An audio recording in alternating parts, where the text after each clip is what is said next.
જય શ્રી કૃષ્ણ મિત્રો. અને લગભગ વાગ્યા છે આપણે રાતના 11:45 થાય છે. અને વરસાદનો ખતરનાક વરસાદને વાવાઝોડું એવું છે. તો આપણે ગાયુંને જો અહીં ઊભી છે. આપણે ખાસ કરીને ફેસ લાઇટ ચાલુ કરી છે, જેથી થોડો કલર એવો આવશે પીળો પીળો. જો ખડ નાખ્યું હતું, ગાયું કંઈક ખાય છે. ખાતી તો નથી જો કે વાઘોલના પટકારા કરે, હવે તો વાંધો નથી. જો આંક્યોર કંઈક છે. અને બીજી આપણે છે ભાઈ ગમાણમાં આપણો મોર ખૂટ્યો એની જો એ ગમાણમાં જો કે ખાઈ ગયા લાગે છે ને એવું પીડ્યું હોય અંદર. ખડનો જો કે ધરો છે, ભેંસી જો કે છે. અને આપણે ખાસ કરીને નીકળ્યા છીએ છત્રી લઈને.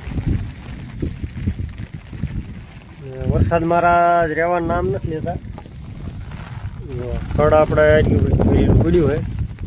તો ખાસ કરીને માથાકૂટી એ થઈ કે આપણે નીડ ફૂટી રહી, તો એના લીધે વરસાદ માથે લઈને વળે બપોરમાં ખડ લઈ આવે છે. એટલે વાંધો નથી આવતો. ને આજ કંઈક માવડિયું રખડીને આવીએ તો એના લીધે કંઈ ટેન્શન નથી. અને ખડાઈ જગ્યાએ ઘણો બગાડ કર્યો છે આજ. પણ ખાસ કરીને અત્યારે ફૂકું ખવડાવવાનો ટાઈમ છે, તો ફૂકું આપણે ફૂટી રહ્યું. ફળ કંઈક આટલું વધ્યું હોય જે વાંધો નથી. બીજી કંઈક ભેંસ્યું છે જે જગદીશની છે, તો એ કંઈક ભેંસ્યું વાડામાં ને કંઈક ગાયું અહીં ક્યાં પૂરી છે. માવડી વાઘવાલા છે. પણ આ વરસાદની થોડીક તકલીફ પડે છે ગાયુંને, કારણ કે ખાસ કરીને આપણે પાસે અત્યારે હાલ ઢાળિયું નથી. એના લીધે જોકે આપણે ઢાળિયું પણ થશે, પણ થોડીક વાર લાગશે. વાર લાગશે ત્યારબાદ આપણે ઢાળિયું કરવાનું હોય. અત્યારે હાલ જો કે આપણા પાસે ઢાળિયાની સુવિધા નથી, તો ભેંસુને જો કે વાંધો ન હોય, પણ આ માવડીને થોડીક તકલીફ પડે છે. વરસાદ માથે આખો ઝેલવો પડે એના લીધે. આપણે પણ એમની તકલીફ સમજવી છે, પણ થોડીક મજબૂરી. અને ટૂંક સમયમાં જો કે થઈ જશે આપણા પણ ઢાળિયું. જો કે ગમાણે હજી પગી જાય છે, તો હવે ઢાળિયું કરવામાં વાર નહીં લાગે. ખાસ કરીને આપણે બહાર અત્યારે નીકળ્યા હતા, જોયેલી માવડીના કેવા હાલ છે આમ વાડામાં જઈને. આવું છે. તો વાત કરતા વાર લાગ્યું ને લગભગ 11:50 જેવું થઈ ગયું. આગા પાછા આટા ફેરે પારી રાખ્યું છે, કારણ કે આ વરસાદને વાવાઝોડું એટલે આપણને પણ હક નથી થતું. ઘડીએ એમ થાય ગાયુંને શું કંઈ તકલીફ છે, વળે પણ એકાદ બીજી બા છે વળે તો પાડી દે. એટલે ભેંસ્યું વાત જોઈ કે એક બે જે દૂધણી છે, તો એ એક બે જોઈ કે ભેંસ્યું છે, તો આ આપણે મોટા વાડામાં નથી રહેતી.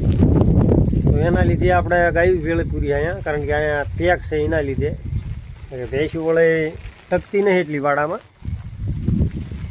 અને ભેંસ્યું પણ મારી વધારે કરે વાડામાં. એના લીધે જો આંટો મારવા આવવું પડ્યું. આમાં તો કે ભેંસ્યું હોય દેખાય છે નહીં, અંદર ઘણી આવી ગઈ અંદર તો અમે દેખાય તે આવું રાત ઘણી પડી જાય છે. અને મેવલીઓ તળમ તાળે આવે છે. અત્યારે જો કે ઘડી ખાતો પડ્યો વરસાદ, પણ પવન વધારે ફેંકાય છે. જો આવો દીએ પવન રહેતો હોય તો ન વાંધો, હવે તો ઝડપી બધું ફૂંકાઈ જાય. પણ ખાસ કરીને આ 2-3 દીની જે 72 કલાકની આગાહી છે એ નીકળી જાય, તો પછી આપણે કંઈક તકલીફ ઓછી થાય. ખાસ કરીને ને વણવરામાં તો જો કે નુકસાન સિવાય કંઈ વાત નથી. આખા ગામમાં કહો એટલે નુકસાન સિવાય કંઈ વાત નથી. ખેડૂતને કહો ગમે નહીં, કહો ગમે ધંધાવાળાને કહો તો બહુ નુકસાન છે. અમારે અહીં કહો કપાનું ને એવું જે કંઈ વાવેતર વાવ્યું હતું એ બધું પૂરું થઈ ગયું છે. અમુક જ ઠેકાડે કોઈક ખેતરું રહી ગયા ઊંચાણો ભાવમાં હોય, બાકી કપા અને બધું બળી ગયું.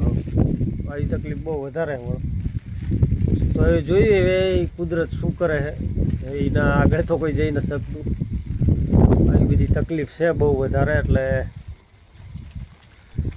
બધે માલમાં કયો કે ખેતીમાં કયો કે બધી કાં ભગવાને હરોડીને માર્યા છે. ખાસ કરીને આવી તકલીફ છે. હાલો હવે સુઈ જઈ ઘરે જઈને આપણે પણ છે ને આપણે હવે જો કે ઘરે જઈને સુઈ જઈએ. વિડીયો બનાવવાનું ખાસ કારણ એ હતું કે વરસાદ ને વાવાઝોડું હતું તો એના લીધે કે થોડું ધ્યાન પણ કરી લેવી અને વિડીયો પણ દેખાડી દેવી. કારણ કે આપણે કોઈ દી આવો વિડીયો પહેલાં બનાવ્યો નથી તો જોઈ લેવી, વિડીયો પણ બનાવી લેવી અને જોઈ પણ લેવી. તો આ વિડીયો કેવો લાગ્યો કોમેન્ટ જરૂર કરજો. બાકી મળીશું આગલા વિડીયોમાં. ત્યાં લગી જય શ્રી કૃષ્ણ, જય સિયારામ બધાને. કોમેન્ટ જરૂર કરજો.